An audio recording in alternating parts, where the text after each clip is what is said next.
Something is wrong with my camera. Okay, we're live. This is Attorney Vincent Davis, and I'm here with my guest host or my co host, Miss Georgette Truin. And this is Lunch Hours with Vince and Georgette. How to beat CPS. How are you doing, Miss Truin? I'm doing good, Mr. Davis. Good. So, I want to talk about a few things today, and one of them being how to deal with CPS and the five mistakes that most parents make. Let's say, call it the five biggest mistakes parents make in CPS cases and how CPS uses them against you. Hmm. If CPS is in your life right now, there's a good chance you're making at least one mistake that could cost you your child. Today, I'm going to walk through those five biggest mistakes I've seen in nearly almost 40 years of practicing law, and more importantly, how to fix them before it's too late. What do you think the number one mistake a parent makes?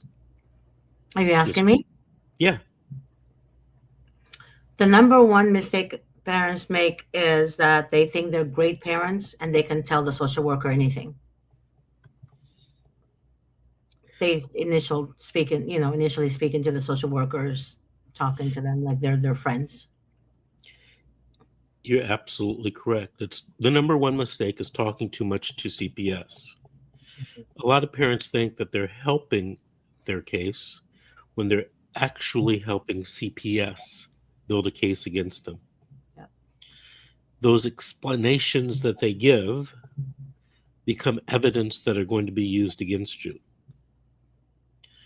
So, for an example, a parent trying to explain some type of physical discipline is going to turn into an abuse narrative by the CPS agent.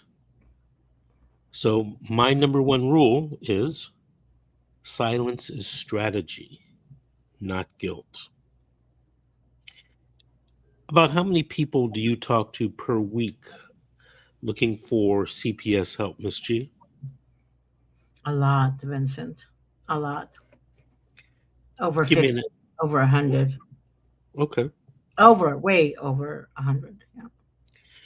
What percentage of that is people that have already talked to CPS or talked to the police? Over 100. Way over 100. Okay, so that's a big mistake. Hmm. All of Big them. mistake.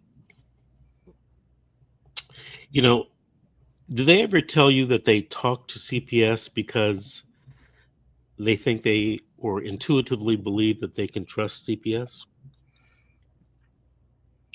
Um, Almost every parent I speak with, they tell me the same thing. I told CPS the truth. So That's that's pretty the much number. it. What'd you say? That's it. That's all they tell me. I mean, this is like different states, different counties. They all parents say the same thing. I told them the truth, but then they wrote something completely different than what the parent actually shared with them. That leads to the number two biggest mistake parents make, Yeah. and that's trusting CPS to quote help you unquote. A lot of people think that CPS is neutral, and it's not neutral at all. Mm, Their job is to investigate, not advocate. exactly. And believe it or not, there is a financial incentive for CPS to file a case against you. That is true. My number two rule is CPS doesn't need to lie when you volunteer evidence. Have you ever talked to someone and they've told you, oh, I told the social worker this, that, and the other? And then it shows up in the report or in the allegations against them in court?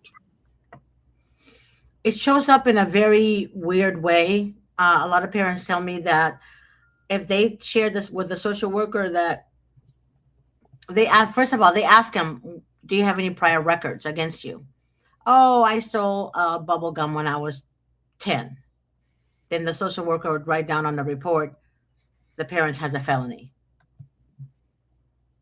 And and the parents are like, I was 10 years old. I stole a pack of gum, and I was being honest. But they twist their words into something completely, like they create their own narrative in ways where the parent will fail. But what parents don't understand, if you don't hire your own attorney, CPS defense attorney, the court appointed attorney has to follow the rules in whatever the state wants them to do. Okay. But when you hire your own CPS defense attorney, that attorney goes on and beyond what a court appointed attorney will do. So your evidence, your submission is not going to enter court, because that's what everybody tells me. Every single one I speak with, evidence were not submitted into court. The court appointed attorney said it's going to hurt my case. But how is it going to hurt my case if I have evidence to contradict what the social worker is saying? Am I making sense, Attorney David? I don't know. Oh, you are, but without naming names. Right. Mm-hmm. We talked to a gentleman today. Oh, I know. Why don't you tell us what he said happened in his case?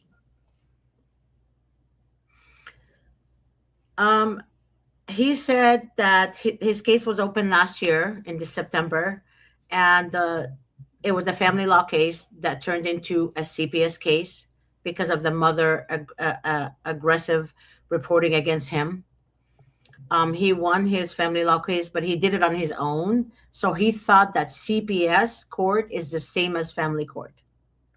So he took matters in his own hand and thought he can win this as he won family court. And I explained to him it's not the same thing. But in his head at the time, he thought he's a good parent, he's going to win.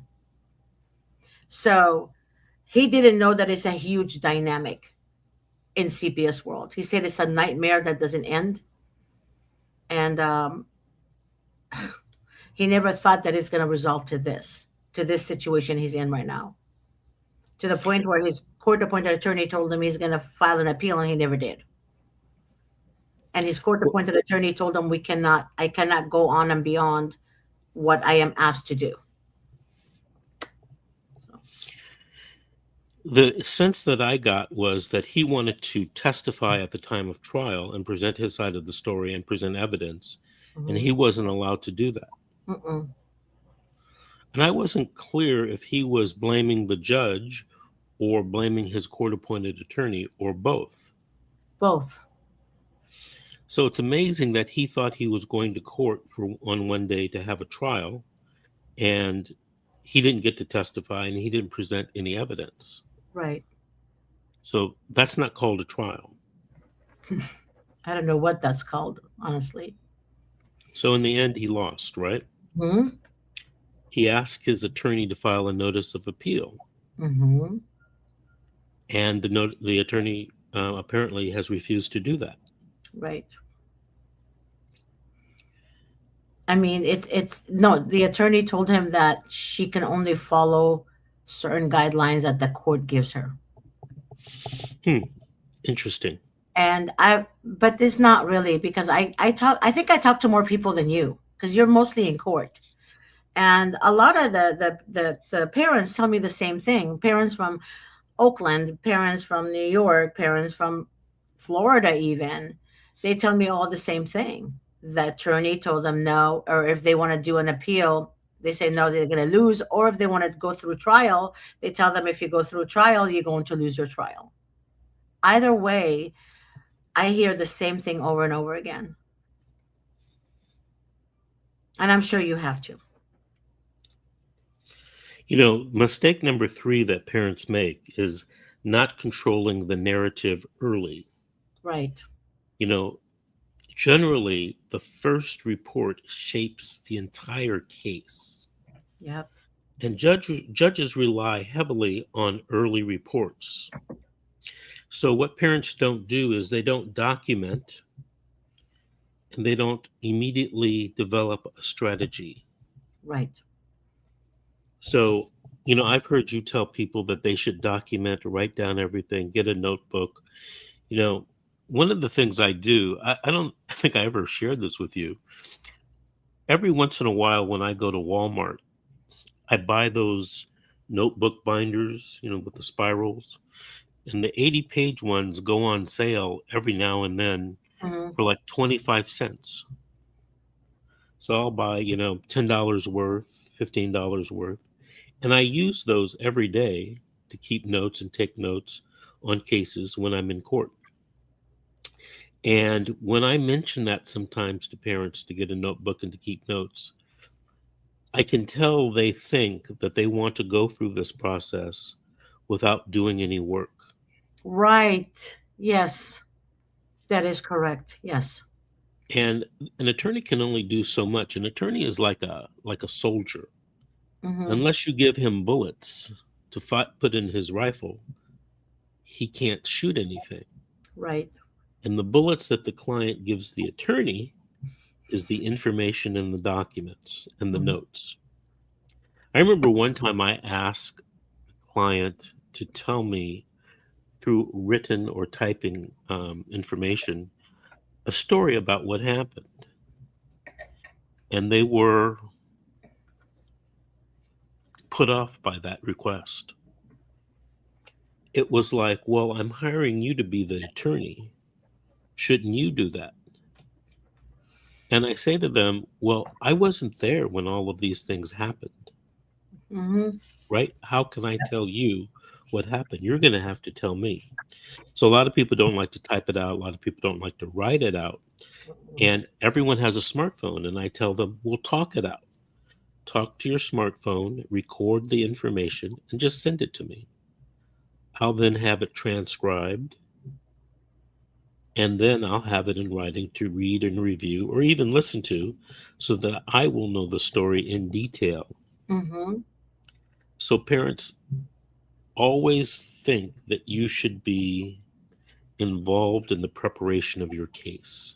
The attorney cannot do it alone. And if you're not talking to your attorney, either on the phone or by email or via text, there's a problem because the attorney is never going to have enough information unless you guys speak. Now, this is mistake number 4. The mistake number 4 that a lot of clients make is relying 100% on your attorney. Hmm. And it goes back to what I just said. You have to become active within your case. Sorry about that. You have to become active in your case. Be careful, but be honest. All the information you give to your attorney is confidential. Assume that if you have a court appointed attorney or any attorney, that attorney may be overloaded with work. That attorney may be reactive and not strategic. Let me give you something that I hear all the time. The client tells me I never speak to the attorney or communicate with the attorney until 5 minutes before the case is closed. Hearing is going on Hmm. inside the court. So, for example, if I were a parent and I had a case today, I didn't talk to my attorney at all, except for 5 minutes before we went inside of court. And Hmm. sometimes these things are trials. I'm going to tell you something. I've been practicing almost 40 years. It is impossible for you to prepare for your case for a trial unless you've talked to your attorney before. And it could have been talking to the attorney all throughout the case, or at the beginning case, or right before trial, but talk to them before the trial date. Don't wait to the trial date to have that discussion. Because when you have the discussion at the last minute, it's going to be hard for you to subpoena witnesses that you need to come to court. Now, your attorney may have never asked you what witnesses, you know, are possible to come to court to testify. And then on the trial date, you think to yourself, well, I could have called my mom, I could have called the next door neighbor, I could have called the school teacher, I could have called the doctor. And on the trial date, it's too late. All right. Here's the biggest mistake you make by having an attorney, a court appointed attorney, at least in California. In Mm-hmm. California, you're appointed an attorney. All right. You think that that attorney that you get appointed has to be or equivalent to Johnny Cochran. Okay. Expert trial attorney does everything in the world to win the case. But the law only requires the attorney to do the minimum. And that's not what you're expecting. So a lot of times, the client and the attorney, they're on different planes because the attorney is giving you the minimum required representation, and you think the attorney is giving you Johnny Cochran style um, representation. Big difference, very big difference. So it's America, and you get what you pay for, fortunately or unfortunately. Any comments about that, Miss G? Sorry. No, actually, you're saying everything that I hear all the time from parents. The court appointed attorney cannot fight for me. They're not answering my calls. They're not returning my calls. Um, they're telling me to do A and Z, but what happened to B, C, and D? Right. Um, they told me to talk to the social workers without them, that the social workers is a safe place to speak with. Without your attorney, I tell them, no, it's not, because it's kind of like you talking to the police. You're being under investigation. You're talking to the police and kind of giving them the ammunition against you. And I remember Attorney Davis also mentioned that social workers by law have to read your rights. Am I right, Attorney Davis? Well, that's actually in the code, but Mm-hmm. nobody pays attention to that because if it doesn't happen, it's not like criminal court. It I still know. comes into evidence. Mm-hmm. But what do? They enter your home, tell you, they force you to sign a safety plan. They say if you don't sign the safety plan, then we're going to come after your children to remove them. Then you get scared, sign the safety plan, and guess what happens? They still come after your children to remove them. The other day, Miss G, I was talking to a prospective client, and he told me this story, and this is the story. The social worker and a police officer came to the home to investigate to see how the children were doing. The social worker insisted that the mother take a drug test. Apparently, she had had a CPS case a few years back, and it involved drugs. Well, the mother declined, excuse me, declined taking the drug test. Mm-hmm. But the social worker, with the policeman there standing there with a gun, Mm-hmm. right, has an effect on you, kept harassing the mother to take a drug test. Finally, the social worker threatens the mother and says, if you don't take a drug test, I'm going to take all your children now. Yep. Now, the social worker had the woman take one of those in home drug tests. Okay. And it's really not a drug test, it's called a drug screen in the scientific and legal circles. Well, I shouldn't say legal circles because a lot of social workers claim that that is a drug test, but it's not. So the woman took a urine analysis, or no, she put her urine in a cup and they shook it up, and it come back positive for an illegal substance. And based upon that, the social worker took all the children. And they were mad because the parents were mad because they thought that that evidence should be excluded from evidence in the CPS case. And I gave them an explanation which they did not like. And here's the explanation. CPS cases are not like criminal cases. If a social worker harasses you to do a drug test when you don't have to, and it comes back dirty, it will be used against you. And the father didn't seem to want to acknowledge what I told him. And he kept asking me the same question, 10 different ways. And I kept giving him the answer. I said, sir, the the fact of the matter is you're a smart guy. You understand what I'm saying. You clearly understand. You just don't like what I'm saying. And I'm sorry I'm the bearer of the bad news, but I didn't make up this rule. The mother eventually took the drug test and, of course, came back dirty. And the kids were taken, and they wanted to exclude that from evidence. Can't be excluded. I said, you may have a case, a civil rights case against the social worker, but it's not a very strong case. And he said, well, why? I said, well, because came out dirty. So any valuation that case may have had decreases because in the end, she was using drugs. Yep. And he said, well, how could that be? I said, let me give you this example. This example is from a case I followed years ago in the city of Las Vegas.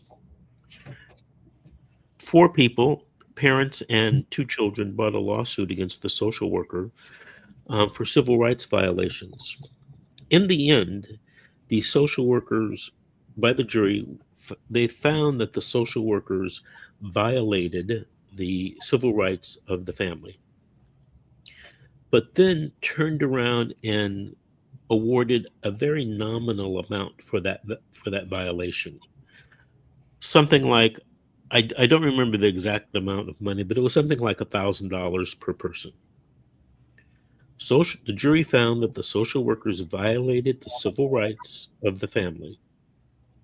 There's no minimum that the jury has to award, but because of certain facts in the case, they only awarded $1,000 per person. Not $1 million per person, not Mm-hmm. 10 million per person, $1,000.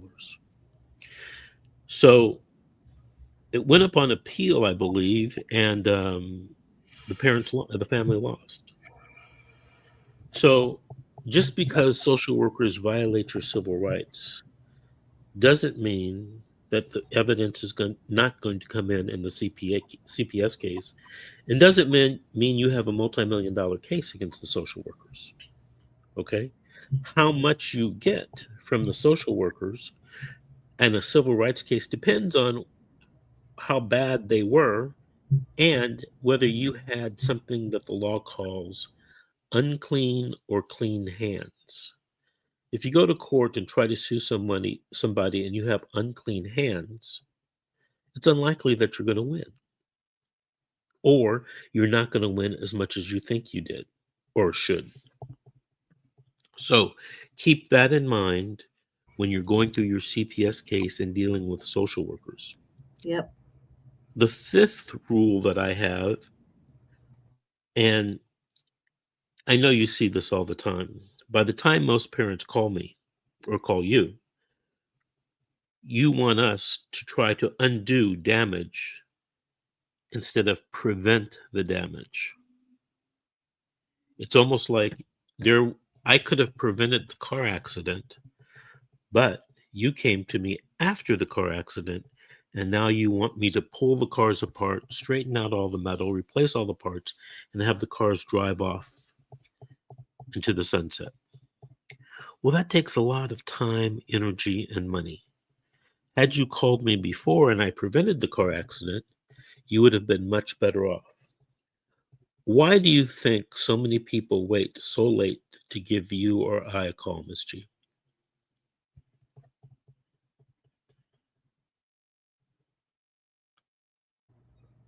Because they think they can outsmart the social workers. Exactly. Yep. And they all tell me the same thing. I thought I knew what I was doing. You know, I've mentioned this before, but social workers are highly trained individuals. Yes, they are. From what I understand, they go through training probably 8 to 10 hours per week. Hmm. Now, these are people that don't have guns and they don't have badges. They do. They do have badges. No, they have identification cards, like Oh yeah, that's right. That's right. That's right. it's not a badge. As a matter of fact, in California, every once in a while, social workers try to go to the state legislature and get a permission to have a badge and a gun. So if you don't have a badge and a gun and you're going to somebody's home or apartment in a strange part of town, what authority or what weapons do you have to get information, to make people do things? Well, the only thing you have as a social worker is your brain and your mouth. And they say things to try to intimidate you, to try to make you worried. Here's a classic one at the beginning of a case. Oh, I'm going to tell the judge you're not cooperative. That's a big so what. But see how it makes you stop and think, well, maybe I should be talking to the social worker. Maybe I should be taking this drug test. Get it? Yeah, but So uh, consider that when you try to talk to a social worker or outsmart a social worker. It's not going to happen. These people are highly trained individuals. Go ahead. What were you going to say? um, when a social worker comes to the home of a parent, they would say things like that. The parent's camera was on, and they have a ring camera, and it recorded the social worker putting her leg where the door is, because the father said, "You're not welcome here. I don't see a court order or a warrant.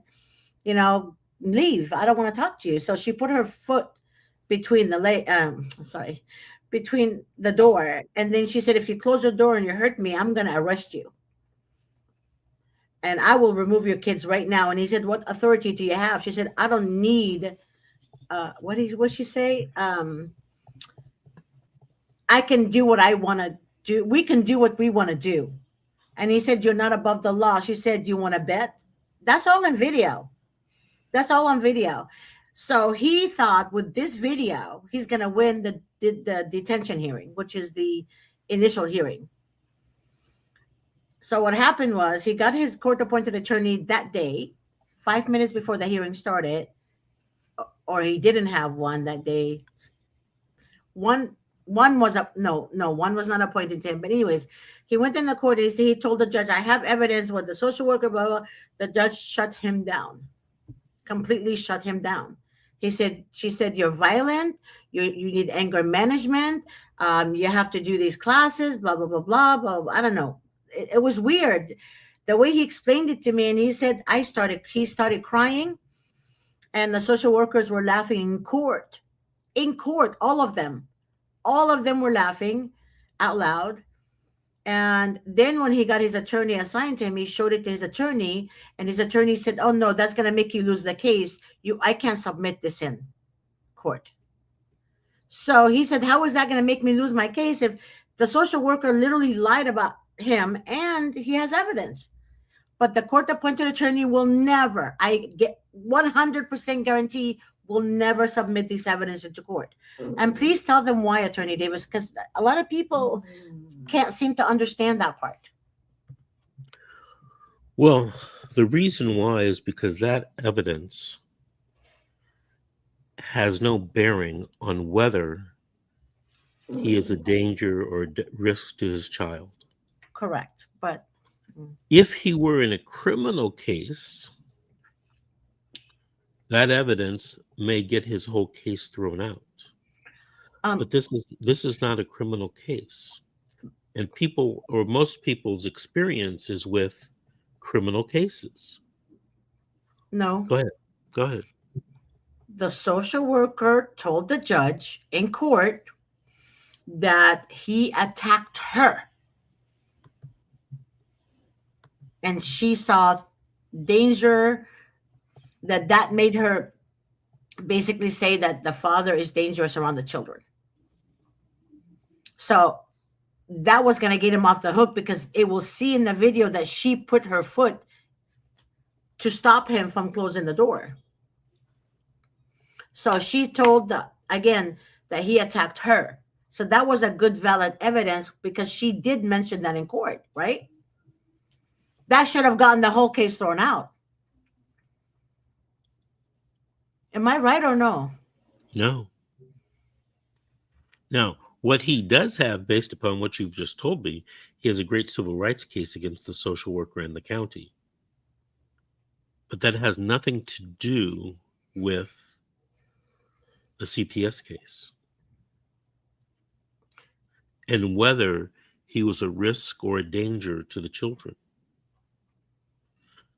That is the most difficult thing for people to conceptualize. And when I first started doing this type of law decades ago, it was hard for me to accept. Because, a courthouse is a courthouse is a courthouse. Yep. How could something be used in one courthouse but totally ignored in another courthouse? Right. It's just the law. I didn't make the law. I'm just the messenger. I'm just telling you what it is. People call me because they think I'm an expert.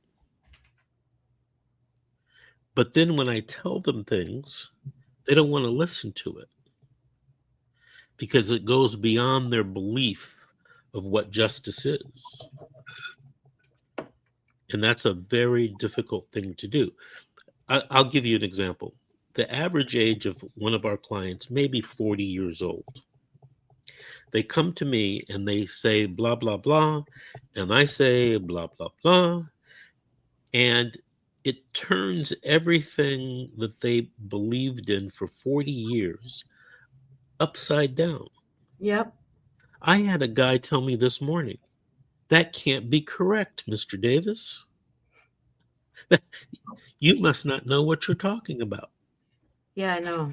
You must not be the expert that I thought you were.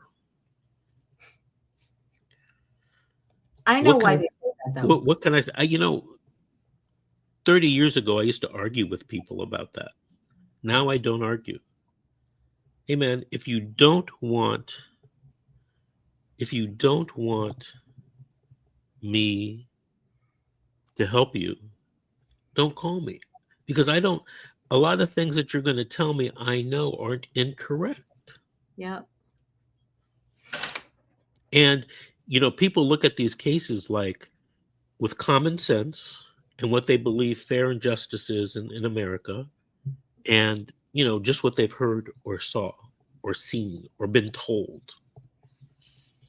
Well, I hate to tell you, that's probably about 90% incorrect. There's about 5 to 10% that is correct.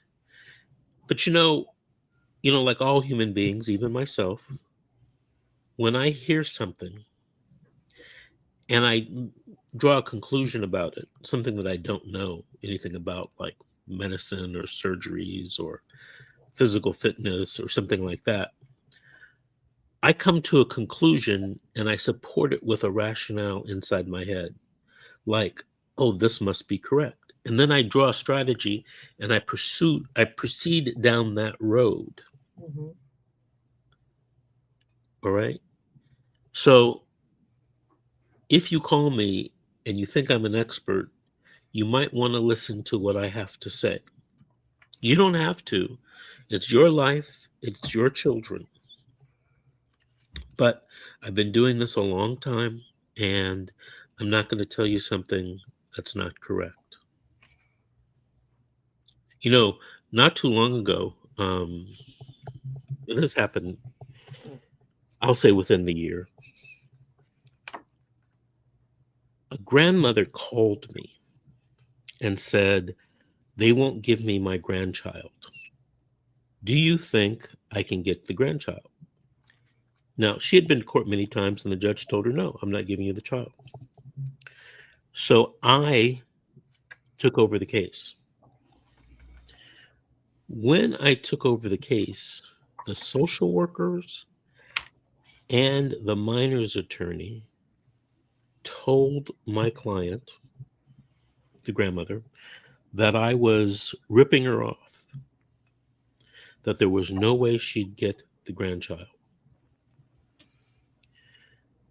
The only reason why she didn't fire me right then and there was because she wanted to do everything possible. So we went through a long process in the trial court of trying to get the child placed with her. And in the end, we failed. And the minor's attorney said to the grandmother, "I told you." So the grandmother said to me, "Is there anything that we can do?" I said, "Yes, I think you should appeal. And I think that you might have a good shot." Now, most people, it's less than 10% people that went on appeal. But I just felt that what had happened in the case, that the judge committed some errors, some serious errors. So my client says to me, "Well, let's appeal." So we start the appellate process, and lo and behold, the grandmother says, "I don't think we're going to win. It's less than a 10% chance. Let's not do the appeal." I said, "Okay." She calls me back a few days later and says, "I thought about it. I prayed about it. Let's do it. Let's take it all the way through the end." We take it all the way through the appeal process, which is months. And lo and behold, we win. And the court tells the trial court, the appellate court tells the trial court, basically, give Mr. Davis's grandmother a evidentiary hearing to see if this child should be placed with the grandmother. We go back to the trial court, and we're in front of the same judge, and I decide to file an affidavit of prejudice. Whenever you win something on appeal, you can get a new judge. So I filed, and we got a new judge. That judge gives me an evidentiary hearing, and it was a hotly contested evidentiary hearing. And it was one of those hearings that could have gone either way, depending on, what the judge thought and felt. Well, we had the trial, and at the end of the trial, the judge says something, "Well, I'm not ready to make a decision. I want some more information, blah, blah, blah. And I'll make my decision after that." Ends up, both sides, me and the county, file additional evidence. And then on top of that, the judge lets us argue again. All right? At the end of the argument, the judge says, "I'm ruling in the grandmother's favor, Mr. Davis's client." And then tells us why. Because, I'm pretty sure the county wanted to appeal that. But he makes factual findings in favor of my client. As we sit here today, that child is in the grandmother's home. And it's one of the greatest sights to see. I know I've mentioned this before, but I was raised by my grandmother. So it gave me an extra warm feeling to know that this child is finally with his grandmother after, I want to say, 18 months, 2 years, something like that. It took that long of a process. If you're not ready to spend that process, that time, working towards getting your child or your grandchild back, then don't even start the process. Because sometimes you have to be committed to these things to fight CPS. CPS in every state, every county in California, they are very powerful. Demonic, in a demonic way. Powerful. Sometimes it feels like you are fighting against impossibilities. Yep. And sometimes even Is I it- see it. I see it. But if I believe things can happen, and you believe things can happen, we have a chance. Correct. And you know what? I'm going to ask that grandmother. I hadn't thought about this, but I'm going to ask that grandmother to come on the show and tell her story. Mhm. It's even worse than what I've told you. I didn't get into all the details. I didn't get into all the dirty tricks. But I would like for her to come on and listen to her story, because they will say, people watching will say, well, that happened to me. Of course it happened to you. The bag of dirty tricks is limited. It is not unlimited. They use the same dirty tricks over and over and Over over. again. Go ahead, Miss G. I've been waiting for you to say that.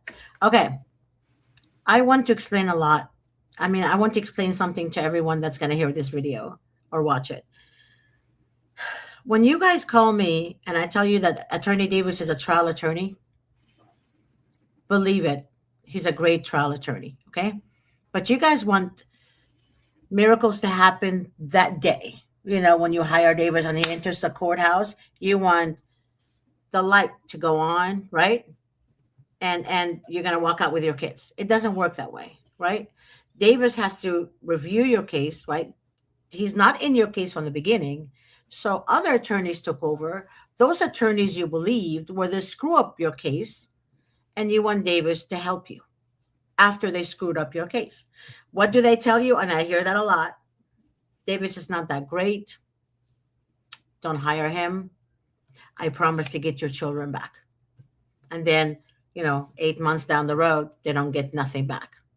Not even, I don't know, not even a child card for you.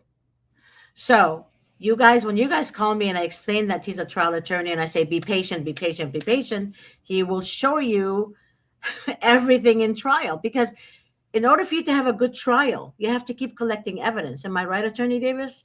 You are Collecting correct. evidence, collecting evidence. And I'm not saying evidence that's hearsay. I'm saying evidence that's actually concrete evidence, that's solid evidence. Because when he cross examines those people, and believe it or not, he does cross examine people.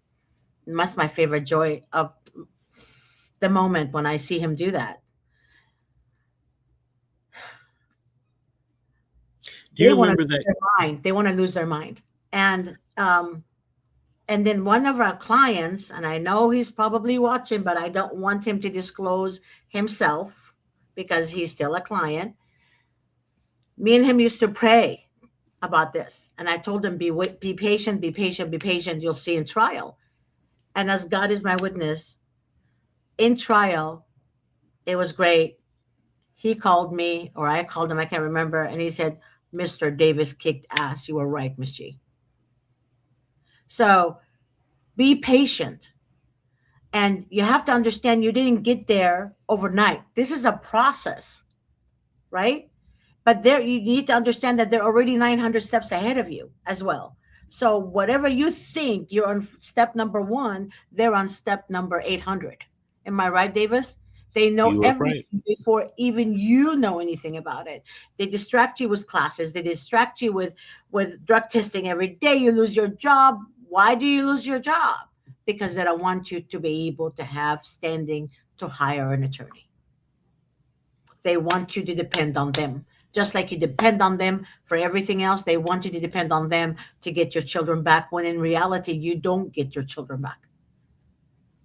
So please, I'm begging you, do the right thing, note everything, have evidence. For God's sakes, learn how to collect evidence. And I tell a lot of people I speak with, but most of you that call me, the truth hurts.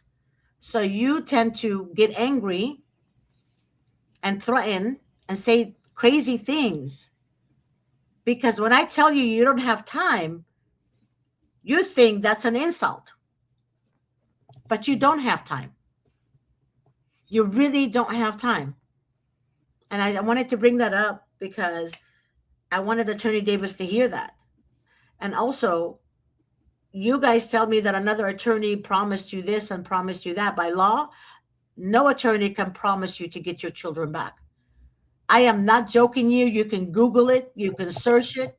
That attorney can be in deep trouble. If he or she does not write it down, they will be in deep trouble.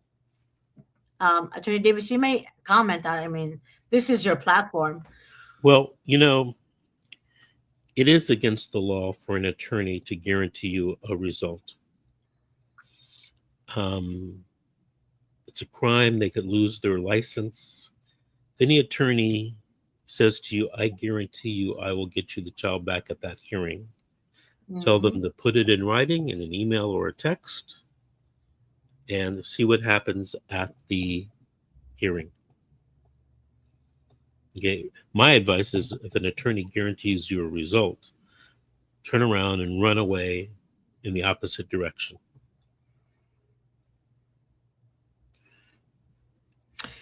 Wait a minute. I forgot now that I remember looking at one of the comments because I spoke to that individual. But Davis, what can you tell everyone that's watching this show right now, okay, about the fact that they have evidence? The evidence was not submitted into court. When the hearing, I mean, when they had hearings, there's no motion filed by their attorney, but they want to use the same evidence they have to fight CPS later and for a civil case or whatever, what have you. Can you please tell them what is the result from them for evidence not to be submitted into court in court when the case is open? Well, when the case is open and you don't submit evidence at the trial, you Mm-hmm. can't bring it up later at the appeal stage. No. So a lot of people tell me, oh, I had XYZ video. Mm-hmm. And then I say, well, did your attorney use it at the trial? No. Mm-hmm. Well, you can't bring it up on appeal.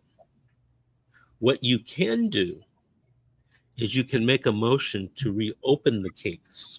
Yeah. All right. Those motions being granted, it's a very low probability of success. Because what your attorney does or doesn't do, you share the responsibility of that. Mm-hmm. A lot of people say, well, I'm just going to blame the attorney. Not that easy. It's not that easy. So assume that, if you're not a lawyer, if you haven't gone to law school, if you haven't practiced in this area of law, assume that whatever you think is exactly the opposite in reality. That's a very hard pill to swallow. Can that be part of a lawsuit as well? Like if somebody wants to file a lawsuit, but based on evidence they have, but it was never admitted into court. What's Maybe yes, maybe no. Not guaranteed. Okay? We have a client who lost his CPS case. And there was actual fraud in his case. And he decided that he wanted to bring a lawsuit now that his case is over. And I don't think he gets any visits with the children. He brought a lawsuit, and he and I have been texting about that lawsuit forever. And one of the things that he thought was that the lawsuit would go smoothly because that was real justice. At this point in time, I think his lawsuit is on the verge of being thrown out. Why? Not because he doesn't have the evidence, but because he doesn't know how to get the evidence into court. He doesn't know all the procedural rules of the case. So let me give you an example. If you bring a case in federal court, here's the things that you have to know. You have to know the Constitution and the appellate cases. You have to know the code, Section 1983, the Civil Rights Act, and the cases that explain it.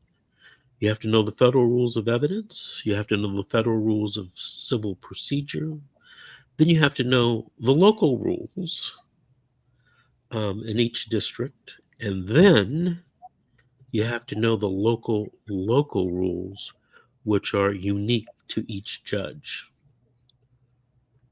One of the things the person I told you about who's bringing in his own federal lawsuit is that he had never heard of the local rules and how can they, affect his case so substantially. Mm-hmm.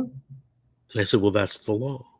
In federal court, individual judges can make their own rules up as to different things, different procedural rules.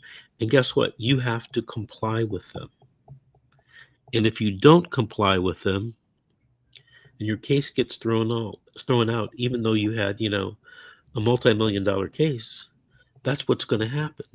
And you'll be scratching your head telling me how unfair the system is. It's only unfair because you didn't really know the rules. And if you did, you didn't accept them. A courtroom is a false sense of reality. It's a false reality. Hmm. There's so many rules, procedural and evidentiary, that will knock you out of the block. It'll make your head spin. Oh yeah, yeah. Mr. Davis, a lot of people think that when they become a paralegal, they'll be able to handle their situation. And I tell them all the time that even my own doctor had to go to a doctor when his daughter got sick. You really don't know. You have to be completely um, bankrupt from your emotions in order for you to even handle a case like that, and also have the knowledge and the experience and the years, extensive knowledge, like extensive training and experience. Being a paralegal alone, it doesn't, it's good for you to have a different career, but it doesn't help you in your cases. Even attorneys hire attorneys if they're going through a divorce.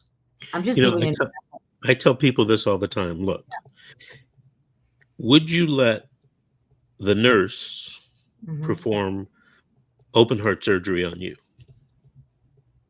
Well, of course not, Mr. Davis. Why? Because the nurse is not experienced or trained or have the knowledge to perform open heart surgery.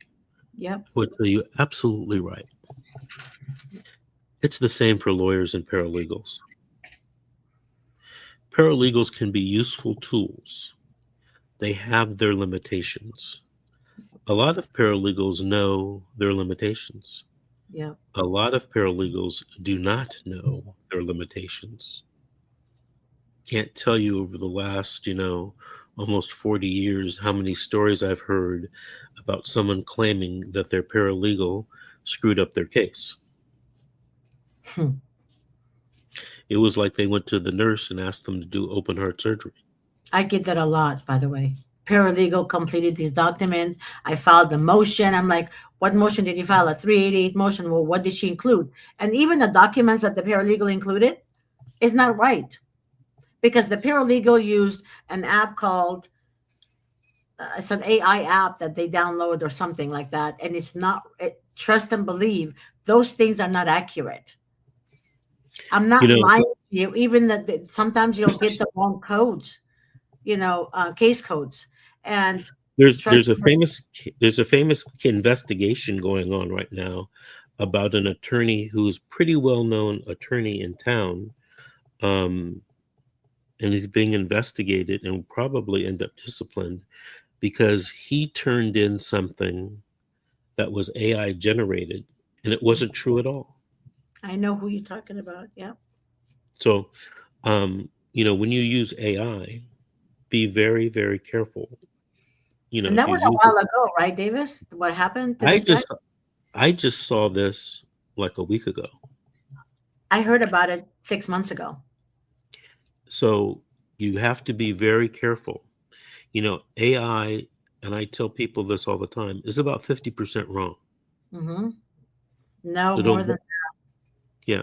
So be very, very careful what you're doing with AI. Now, will AI ever get better? I'm sure that it will, maybe 5, 10 years from now. But, you know, we're not, AI isn't there yet. Yeah, but again, if you have an attorney that uses AI, why would you pay money for that? You could have done it yourself. That's the way I think about it. You did an attorney that understand codes without looking in a book. Codes and cases, appellate cases. Yep, without searching AI, that can just spit it out of his mouth. So again, if you want to have a good lawsuit, you have to set them up from the beginning. And setting them up, I mean, by what I mean is By what I mean is setting them up with evidence, meaning collect evidence. Like David said earlier in the show, get a notebook. Don't be lazy. If you don't want a notebook, then get it on your mini tablet. Some of you guys have a mini tablet. It's not that big. You put it in your purse and you start writing in your journal. You can download a free journal app. Start writing the date, time, social worker. And the best thing to do is make sure to even write down what the social worker was wearing. For example, if the social worker was wearing a brown jacket and jeans, and a white shirt, write that down too. If she has braids, write it down too. Um, am I right, Davis? I mean, you have to be so precise in your note taking. So that way, when you show your attorney, then that attorney has a way of coming up with a special strategy pertaining to the case and your notes. And this is so important, you guys. When you take food to your visits to the children, please, I'm begging you, make sure that you take pictures of what you brought, because oftentimes what the social worker said, when the mother made a feast by herself, food that the kids like, the social worker would write in the report, mother brought cookies and juice, and the children were hungry. Now, how in the name of God, like you guys ask, why in the name of God would she write something like that when it wasn't true? What, did you have evidence? No. Well, guess who the court is going to believe? Her. It's hearsay with you, but it's not hearsay with them and the court. When I say them, meaning the social workers and the judge. Okay, so judge will take the recommendation of the social workers. I guarantee you. And Attorney Davis mentioned that before. If you don't have the right CPS attorney, not family law, please get that out of your head. Family law attorneys who've been doing family law for a lot of years tend to think that they can mix family law and CPS together and say they've been doing CPS for 20 years or 25 years, when in actuality, they've only been doing CPS for 5 years. There's a huge difference. So what they tell people or write down on their whatever, I've been doing CPS for 25 years. BS, because I know a specific person or two that I can literally say you're BSing everyone, because they only started doing CPS 4.5 years ago. So they're still not seasoned. Family law and CPS cases are completely different world. Completely different world. It's like family law, it's not hard for you to speak to the judge. You can actually speak to the judge if you're representing yourself, right? But in CPS court, you can't speak at all. You can't reason or show evidence or even breathe as humans. Am I right, Davis? I mean, I know you know what I'm saying. Oh, I I know get what you know. I know what you're saying. The problem is that they are supposed to be able to speak. Whether they get that chance, that's up to their attorney and their lawyer. And sometimes, like the guy we talked to today, he wanted to testify. He wanted to present information and evidence that he had, and he wasn't allowed to. So become interactive in your case from the very beginning. If you have resistance from your lawyer, that's maybe a clue that you should talk to other lawyers. Any last questions you have for me, Miss G?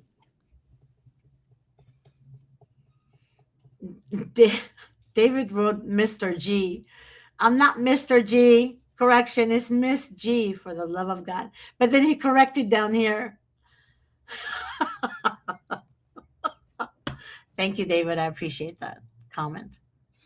But if you guys do need to speak with me, you can reach me. You can call the office and ask for me. My name is Miss G, also known as Georgette.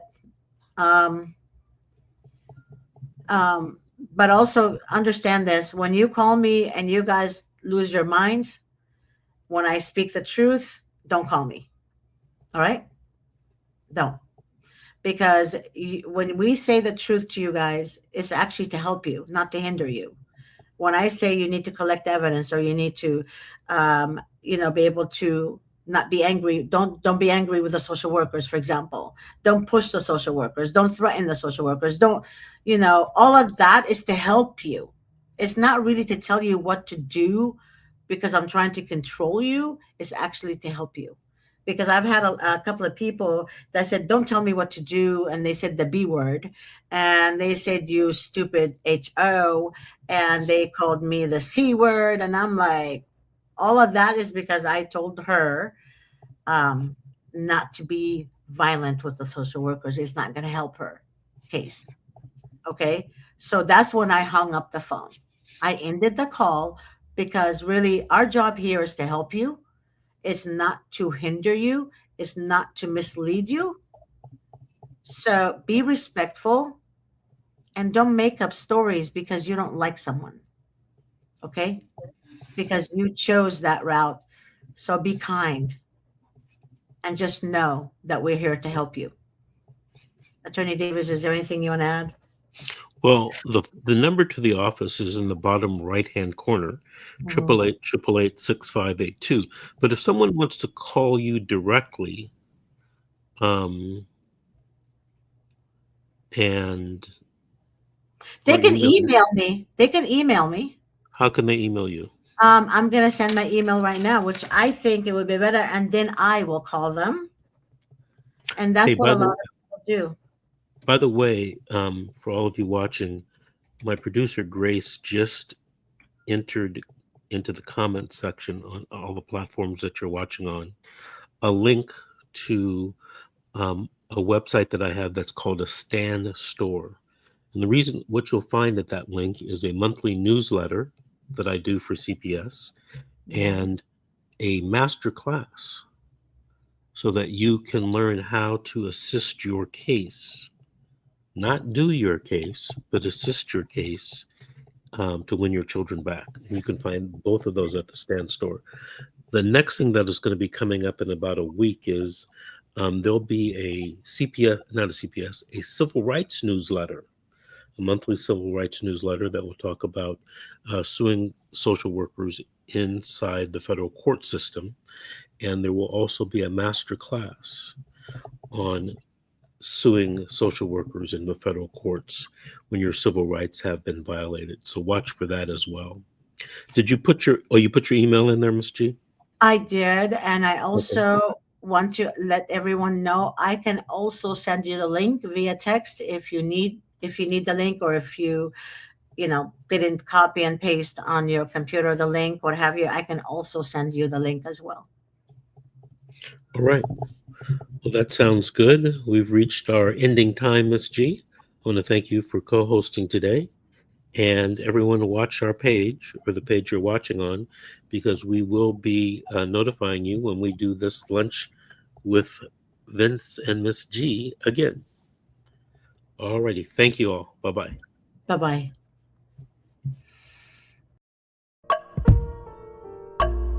A vivid picture is encrypted in your mind as the critics get in line like they're witnessing a crime. But then you notice there's a shiver in your spine from the feelings of discontentment and bitterness combined. Heartbroken when you listen to the judges, another kid's innocence corrupted. And if you go against it, it's destructive. Consider this predicament the toughest, but we believe in a system fit for justice. Child Protective Services only pretends to save it. The one solution for this is worthy of instant praises. 30 years of experience with relentless cases. Allow me to introduce them. This is Vincent Davis, defending you when they don't think a mother fits the role. Is it juvenile dependency or government control? Observe the pain in their eyes. It's time for us to realize we are the last ones left. Put your